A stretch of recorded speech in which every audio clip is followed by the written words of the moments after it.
Bismillahirrahmanirrahim. Assalamualaikum warahmatullahi wabarakatuh. Hari ini kita akan ke bab selanjutnya ya, tentang pelaku ekonomi di kelas 8. Jadi kalian masih di bab ketiga.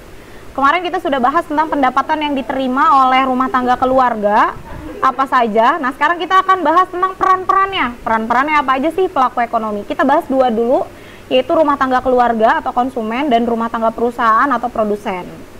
Oke, kita mulakan ya semuanya dengan basmalah. Bismillahirrahmanirrahim. Semoga pembelajaran hari ini semuanya bisa dicerna dengan baik, bisa bermanfaat buat kalian.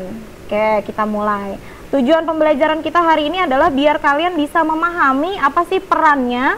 Peran dari rumah tangga keluarga itu tidak hanya sebatas sebagai seorang konsumen atau pemakai, tapi ada dua peran yang dilakukan oleh rumah tangga keluarga. Terus apa saja kalian juga bisa mengidentifikasi, kan ada tuh peran yang kedua yaitu pemasok faktor produksi. Kok konsumen memasok faktor produksi buat RTP? Maksudnya bagaimana? Nah, itu nanti akan menjadi penjelasan kalian. Yang ketiga, mampu memahami peran dari rumah tangga perusahaan atau produsen, seperti itu. Jadi kalian bisa membedakan nih, apa bedanya RTK dengan RTP. Lalu yang terakhir, mampu menjelaskan karakteristik dari RTP. Sebuah rumah tangga perusahaan bisa dibilang dia sebagai sebuah perusahaan. Apa sih karakteristiknya? Nanti kita bahas. Kita buka yang pertama, rumah tangga keluarga. Unit paling terkecil dari seorang pelaku ekonomi. Kelompok masyarakat yang melakukan kegiatan ekonomi terhadap barang dan jasa untuk memenuhi kebutuhan hidup diri sendiri ataupun keluarga. Jadi kalau RTK itu untuk diri sendiri, bukan untuk orang lain. Nah, itu namanya RTK. Nah, punya dua peran, yaitu pemakai barang atau konsumen dan pemasok faktor produksi. Lalu, apa saja pendapatan yang diterima RTK? Jadi, kalau seorang RTK ingin mengkonsumsi sesuatu, itu harus membeli dengan uang. Uang didapat dari sebuah pendapatan. Jadi, setiap konsumen harus mempunyai pendapatan agar bisa membeli barang dan jasa dari rumah tangga perusahaan. Apa saja pendapatannya kemarin sudah kita bahas ya di Zoom. Pendapatan yang pertama ada sewa. Sewa adalah imbalan yang diterima oleh RTK setelah meminjamkan suatu barang atau tempat. Itu sewa. Kalau misalnya meminjamkan mobil, meminjamkan gedung, maka uang yang diterima oleh si peminjam atau konsumen tersebut adalah sewa namanya. Yang kedua ada upah. Kalau upah, imbalan yang diterima apabila kita mengorbankan tenaga saja. Kalau misalnya kita tidak punya keahlian, tapi kita mau bekerja di dalam suatu RTP, di sebuah RTP, maka pendapatan yang akan diterima oleh konsumen tersebut berupa upah. Lalu ada bunga. Bunga sih apa sih? Kalau bunga, imbalan diterima seorang RTK, apabila dia ikut menanamkan modal ke sebuah RTP, berupa uang. Jadi bukan berupa barang. Kalau barang jatuhnya sewa, kalau kalau modal uang jatuhnya adalah bunga. Dan terakhir adalah laba. Laba adalah imbalan yang diterima seorang RTK apabila dia mencurahkan seluruhnya, nggak hanya tenaga tapi juga pikiran, konsep dan lain-lain untuk menjalankan sebuah RTP. Yang dijalankan RTP tapi diri individualnya adalah seorang RTK. Paham ya? Kemarin kita sudah banyak bercerita dan berkisah terkait pendapatan yang diterima RTK. Kita lanjut ke perannya. RTK sebagai pemakai. Pemakai adalah konsumen. RTK menjalani perannya tersebut melalui kegiatan membeli barang atau jasa dari RTP. Nah, kalau misalnya sudah dibeli barangnya, entah itu dipakai atau misalnya digunakan atau misalnya dimakan, itu berarti RTK sebagai pemakai. Yang kedua, pertemuan antara RTK dengan RTP terjadi di pasar output maupun pasar produk. Pasar output adalah pasar di mana kita bisa membeli setiap kebutuhan yang kita butuhkan, itu pasar output. Pasar yang sudah melalui proses produksi sebelumnya dari sebuah RTP. Oke, itu peran pertama ya, RTK sebagai pemakai. Yang kedua, RTK sebagai pemasok faktor produksi. Tidak menutup kemungkinan setiap RTP itu butuh hal-hal yang menopang atau menunjang kelangsungan RTP atau perusahaannya. Nah, yang menunjang adalah seorang RTK. Apa saja yang ditunjang? Yang pertama, Yang pertama adalah faktor produksi alam. Faktor produksi alam itu adalah segala sesuatu yang diciptakan di alam. Misal begini, seorang RTK punya sawah 2 hektar. sawah tersebut punya si RTK, tapi ada RTP yang bilang bahwa hasil dari persawahan itu saya yang akan menjualkan. Jadi si RTK memberikan atau memasok faktor produksinya kepada si RTP dari hasil alam yang dia terima dari sawahnya tersebut. Itu berarti faktor produksi alam.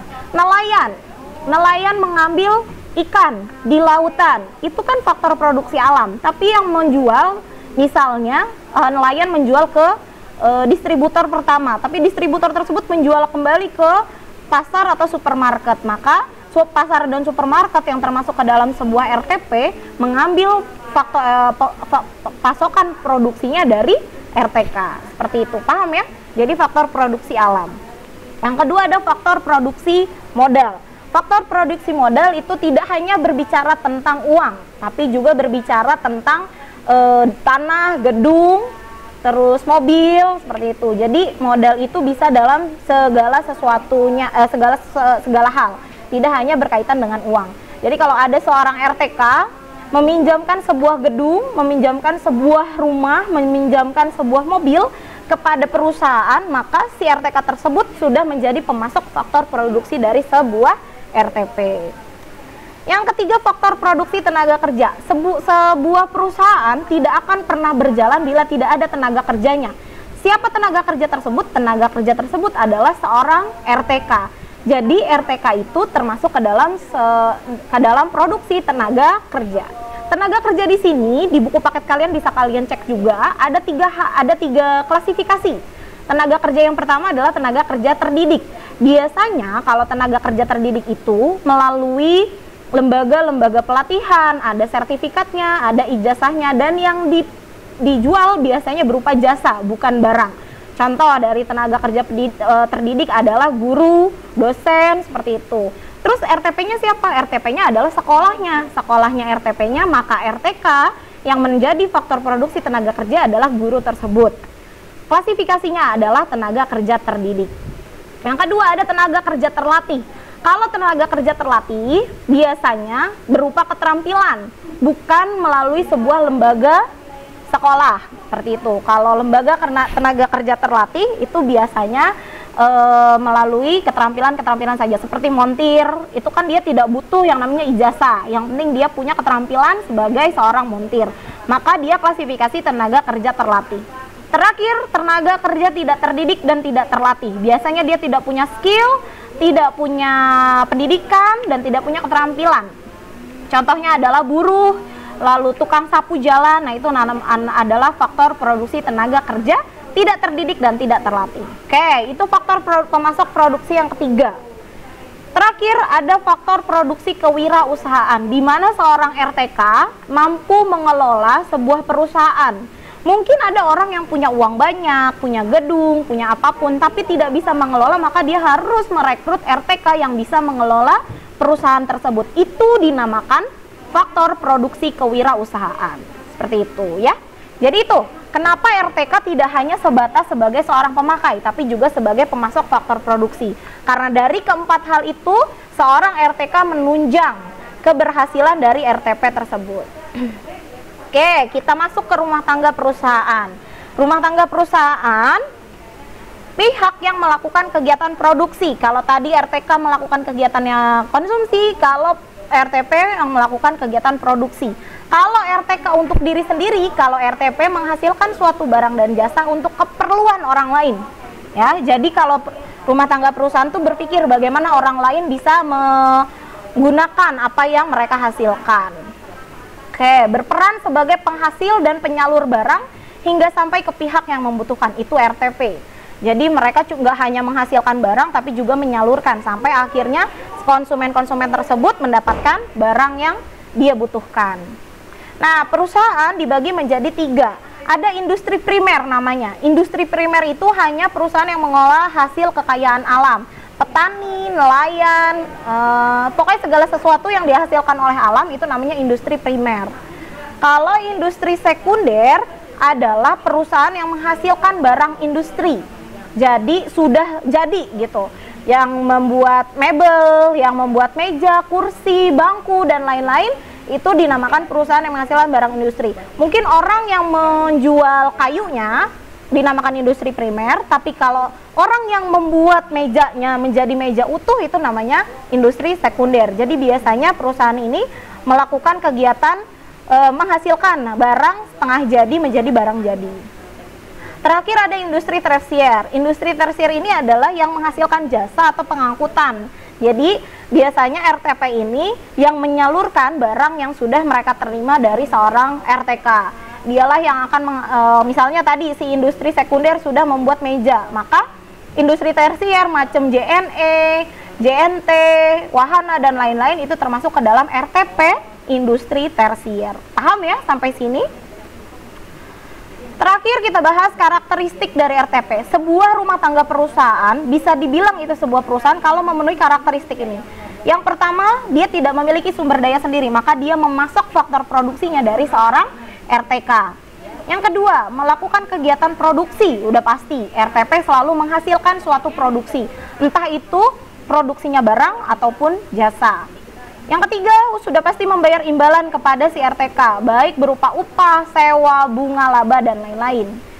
Yang keempat, menjual hasil produksi ke RTK. Sudah pasti apa yang dihasilkan oleh RTP dijual ke RTK untuk dipakai barangnya oleh rumah tangga keluarga. Dan yang jelas, rumah tangga perusahaan pasti menerima pembayaran dari barang-barang yang mereka hasilkan, dan menerima pembayaran tersebut dari RTK yang menggunakan barang-barang yang mereka hasilkan. Selesai, alhamdulillahirrabbilalamin. Cukup penjelasan kita kali ini tentang peran RTK dan RTP. Next kita akan bahas peran dari rumah tangga pemerintah dan rumah tangga luar negeri. Ada dua pelaku ekonomi lagi yang akan kita bahas. Kali ini cukup, semoga apa yang Misika jelaskan bisa kalian terima dengan baik. Apa yang belum kalian pahami bisa kalian tanyakan langsung kepada Misika. Kurang lebihnya Misika mohon maaf, tetap semangat, tetap menjadi manusia yang bermanfaat dan produktif. Wassalamualaikum warahmatullahi wabarakatuh.